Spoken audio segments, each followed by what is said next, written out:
Cabildeo presenta Informe Especial con Amalia Pando. Hola a todos, un saludo cordial. Inicialmente pensé que era una broma, pero después Evo Morales dijo que iba en serio. Me refiero a la aprobación de una ley de la mentira o una ley contra la mentira, una ley que sancione la mentira. Bueno, esto tiene que ver con la derrota que Evo Morales sufrió el 21 de febrero del 2016. Evo Morales hace un mal análisis y en consecuencia saca conclusiones erradas. Cree que si en la campaña de ese referéndum que perdió no se hubiera tocado el tema de Gabriela Zapata, él hubiera ganado ese referéndum. Él cree que no es el hartazgo de la gente, no es el cansancio de el sentimiento profundo de democracia que existe en el alma del pueblo boliviano, no. Él cree que un enredo de faldas, porque al final se presentó como tal, fue lo que condujo a su derrota. Eh, Creo que la caracterización que hace es equivocada porque Evo Morales perdió el 21F por las razones que ya cité antes y porque además el caso Zapata salió no para ventilar sus problemas amorosos, su paternidad o mal llevada o frustrada, en fin, sino porque había un escándalo de enorme magnitud sobre posibles coimas y tráfico de influencia en la asignación de 7 contratos a una empresa china CAMSE, de la que Gabriela Zapata era su gerente comercial. Es decir, era la que negociaba los contratos, era la que concretaba la firma de esos contratos y que lo hacía no gratis. No solo ella cobró, sino que se cree que hubo el pago de enormes coimas a cambio de esos contratos. Recordarán esas fotos donde ella aparece mostrando la plata, ¿no? Una mesa llena de dólares, ella agarrando los fajos de dólares, en fin, esa era plata de las coimas, ¿no? Ella después dice que eran los favores que ella dio a algunos de sus amigos, pero no, ella era la gerente comercial de la CAMSE y por eso era importante desde el punto de vista periodístico demostrar que ella no era cualquier persona, sino que era la novia de Evo Morales, o fue la novia de Evo Morales, y la madre de su hijo, hasta ese momento un hijo existente legalmente, porque había un certificado de nacimiento que así lo probaba. Pero además saltaron tantas cosas en el asunto de la CAMSE, como que de los 7 contratos que le dieron por más de 600 millones de dólares, 6 fueron adjudicaciones directas, a pesar de los montos millonarios de los contratos, adjudicaciones directas. Y en 2 de los contratos, cuando se firmaron esos contratos, la CAMSE no tenía ni NIT.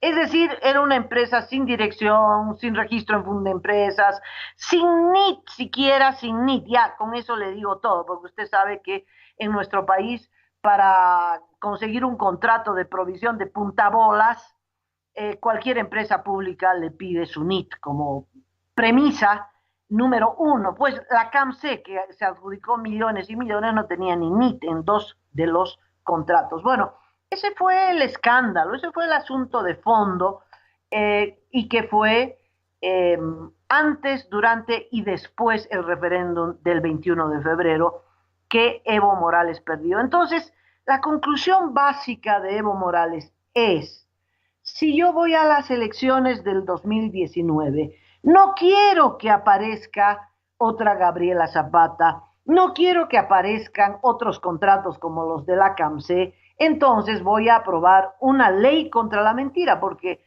todo esto que les acabo de reseñar de la CAMSE es absoluta verdad, pero para Evo Morales es absoluta mentira. Tanto así que el gobierno, para contrarrestar la fuerza del resultado del 21F, determinó declarar el 21 de febrero como el Día de la Mentira, ¿verdad? Como si la prensa se hubiera inventado el certificado, su relación con la cara conocida, como si la prensa se hubiera inventado los contratos con la CAMSE, en fin, todo lo que la prensa dijo fue verdad, todo lo que dijo el gobierno para desmentir las verdades de la prensa fue mentira. Después el niño no había existido, usted ya conoce la historia. Entonces, hacer una ley contra la mentira para que si él va, y además él parte de la premisa de que va, para él no hay el sí, él piensa de que ya está habilitado, él piensa de que ya va a ir como candidato para las elecciones del próximo año, entonces una ley contra la mentira.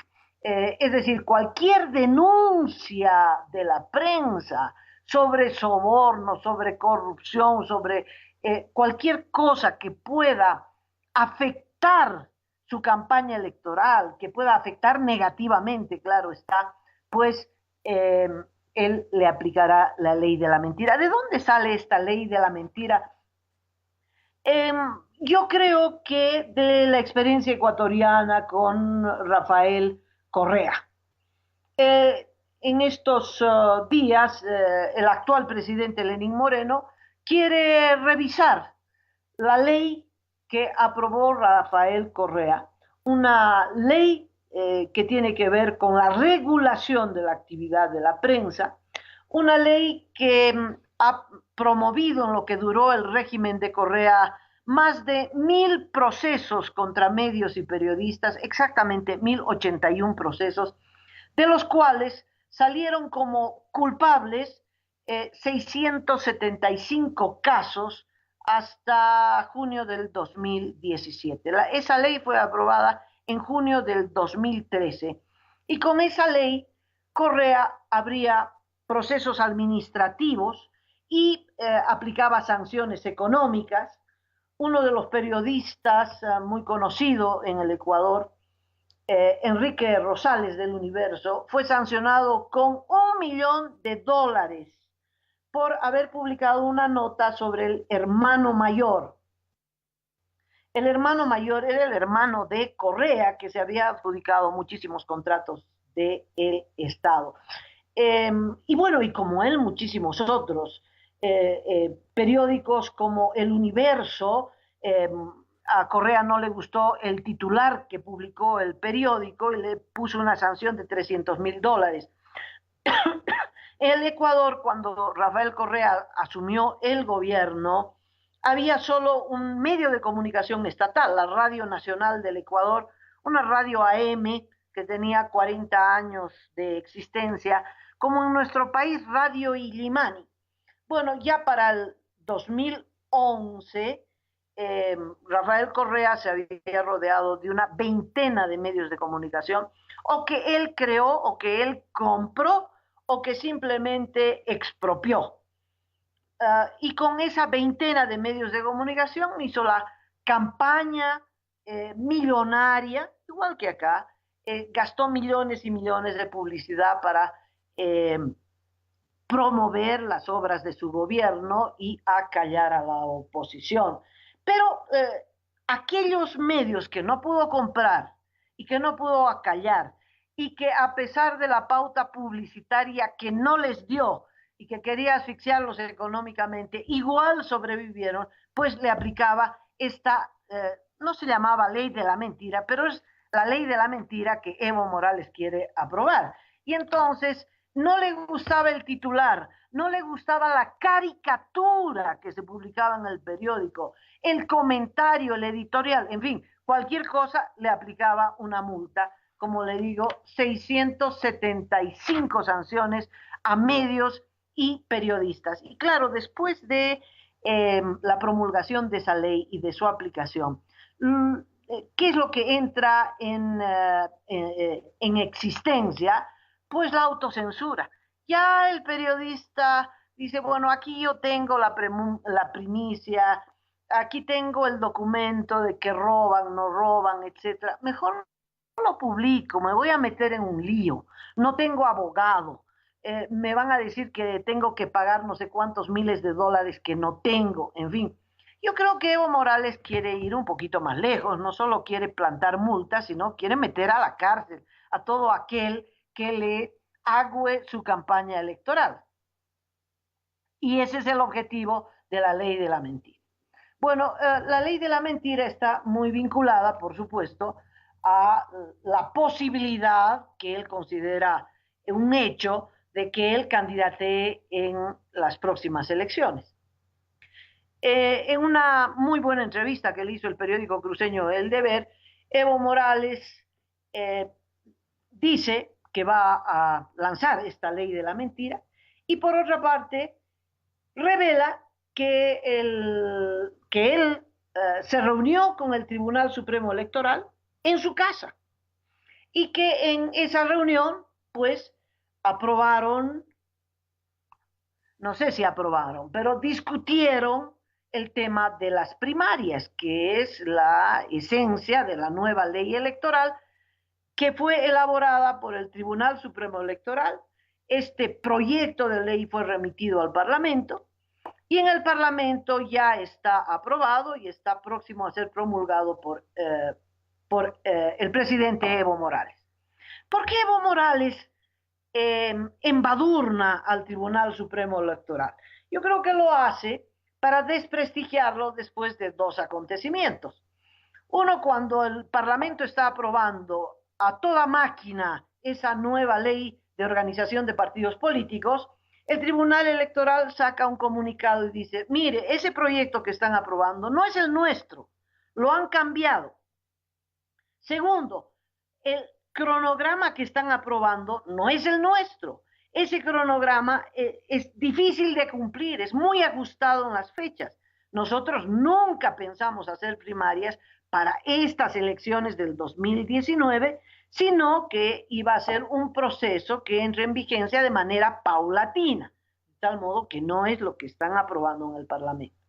Y a esa aclaración, a ese comunicado oficial del Tribunal Supremo Electoral, se suma la declaración de uno de sus miembros, Antonio Costa, que dice que en reunión plenaria el Tribunal Electoral consideró que el 21F, el resultado del referéndum que le dijo no a Evo Morales, está vigente. Y está vigente porque la ley establece que el resultado de un referendo no lo puede cambiar nadie.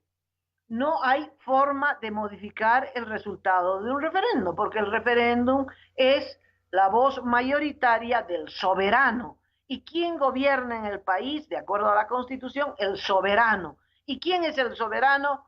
Usted, su familia, yo, el pueblo. El pueblo es el soberano. Y el soberano dijo, no, Evo, no puedes ir a la reelección, no vas a cambiar el 169 de la Constitución.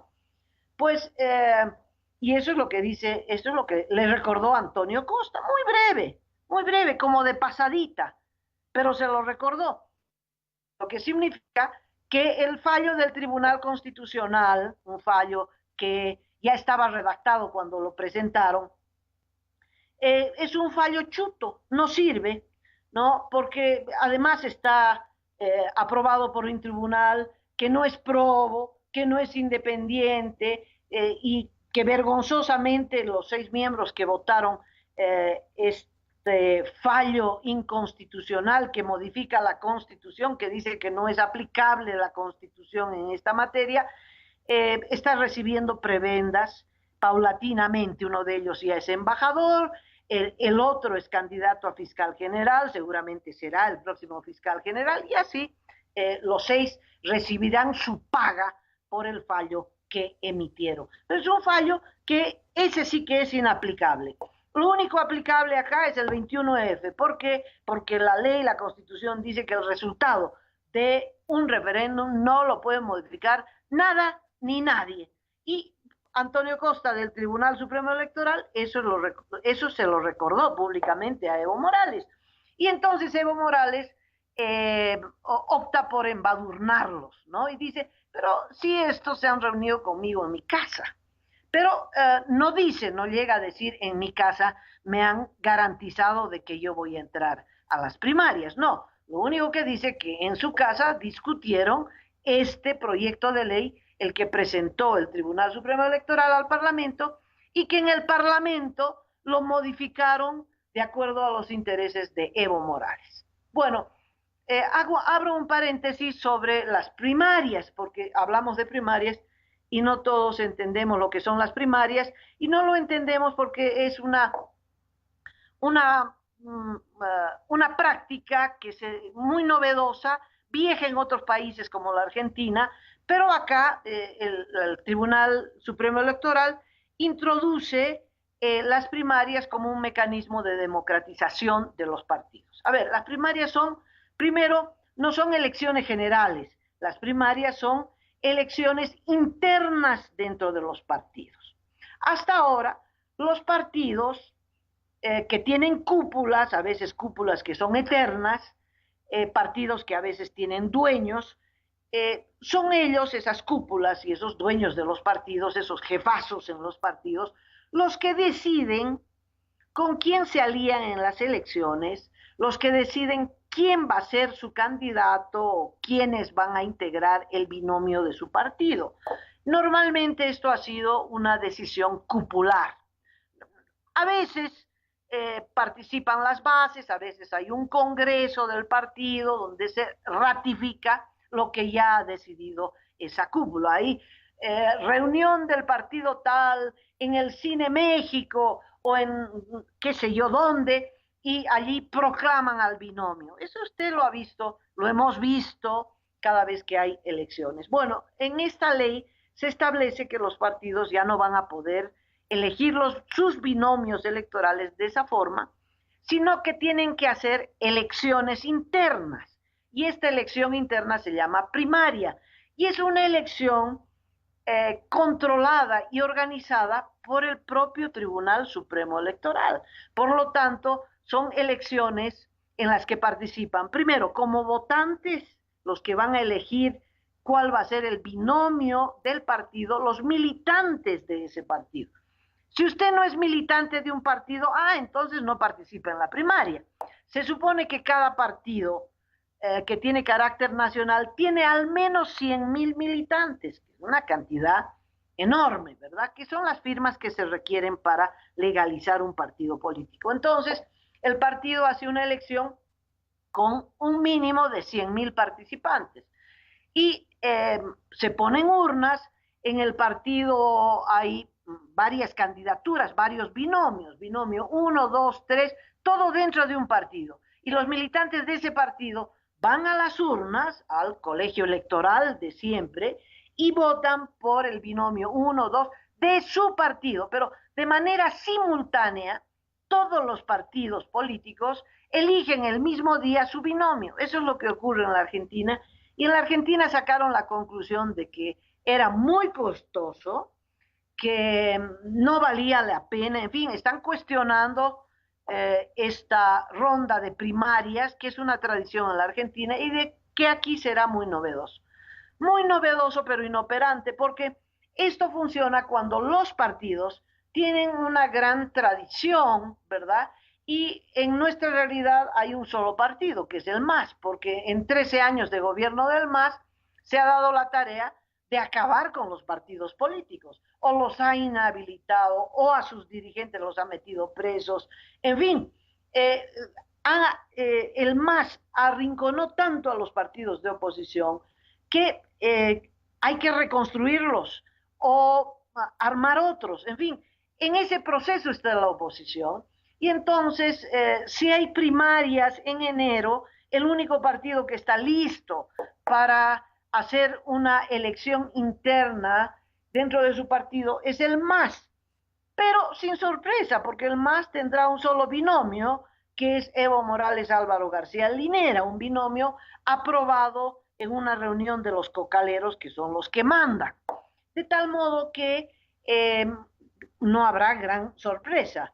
Y la oposición dice, por favor, no nos pueden obligar a ir a primarias cuando varios partidos de oposición recién están tramitando su personería jurídica. Bueno, esa es la situación.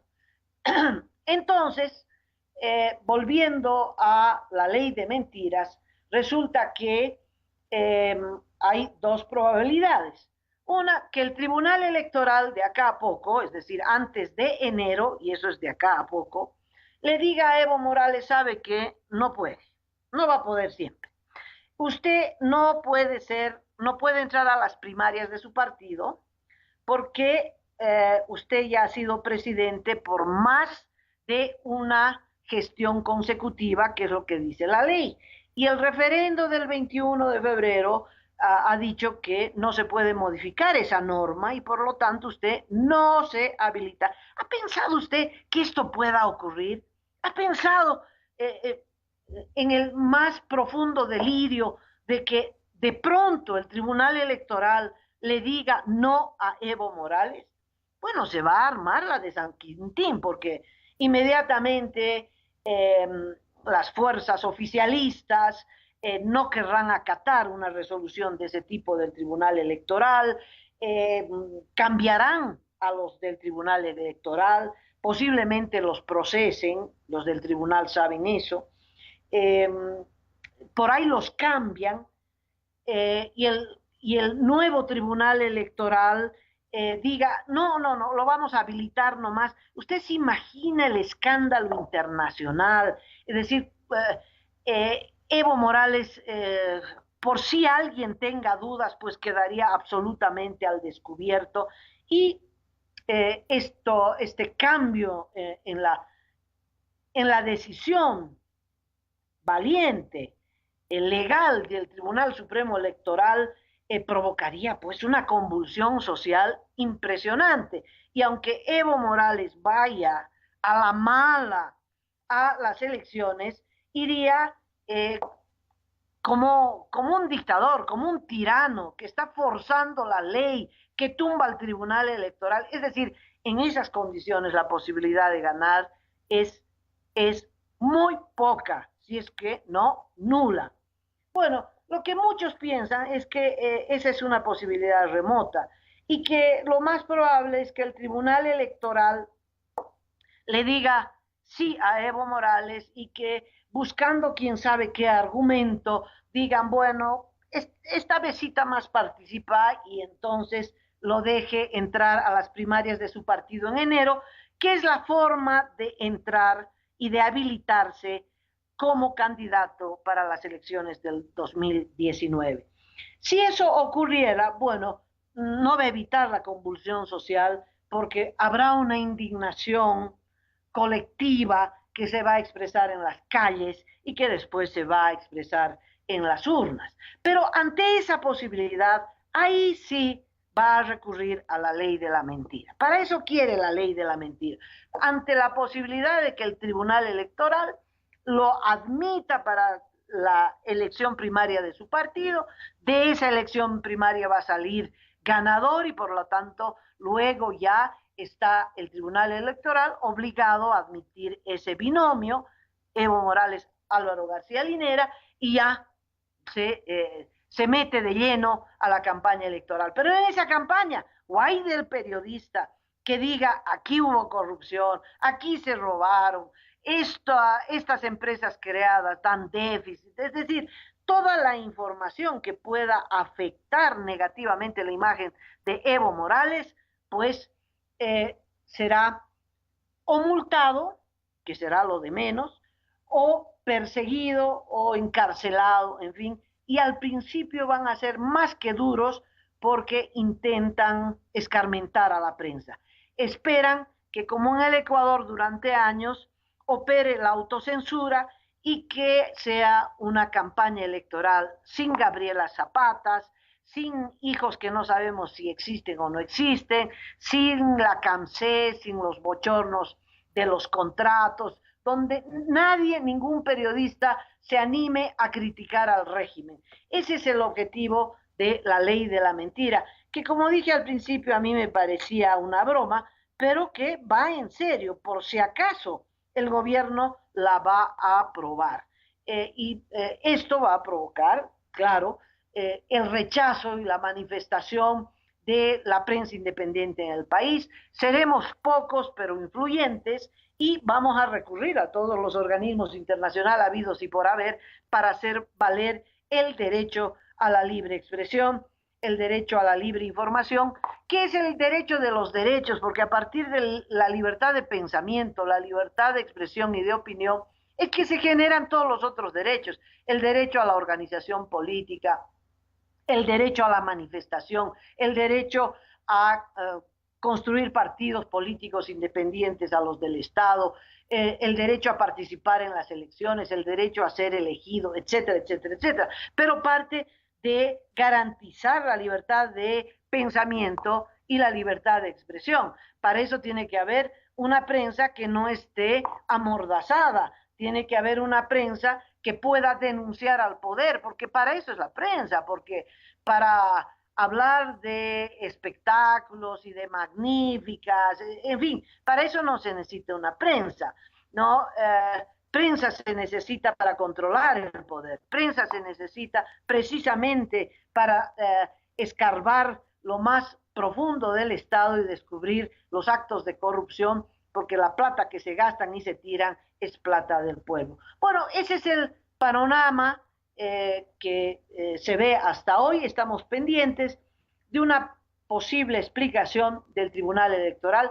¿Para qué se reunieron con Evo Morales? Lo que no dice Evo Morales es cuándo.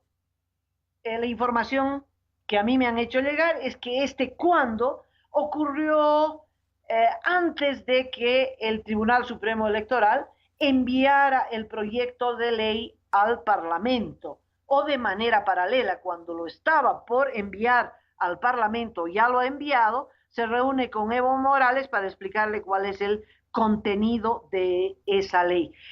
Tenía que reunirse, es, creo yo, inapropiado que el Tribunal Supremo Electoral se reúna con Evo Morales, pero usted se imagina, ¿no? Un timbrazo, el teléfono, Evo Morales con la presidenta del Tribunal Supremo Electoral, citándola a la residencia presidencial. No se pueden negar, en ese país todo el mundo le tiembla. Lo mismo hizo Evo Morales con Rolando Villena, que era el recientemente electo defensor del pueblo, cuando recientemente lo habían elegido a Rolando Villena, con los votos del MAS. Teléfono, trin, el presidente lo cita a Palacio. Y lo cita a Palacio para decirle, ¿sabe qué? Usted es funcionario del gobierno, usted está ahí para defender al gobierno y a su presidente. Y Rolando Villena le dijo, ¿sabe qué? A mí me han elegido para ser defensor del pueblo, no para ser defensor del gobierno. Y ahí se acabó la relación entre Rolando Villena y Evo Morales. Pero tuvo que asistir a la reunión. No podía negarse, nadie se puede negar en este país. ¿Ocurrió lo mismo con el Tribunal Supremo Electoral o esa reunión fue una demostración del sometimiento del Tribunal Electoral a Evo Morales?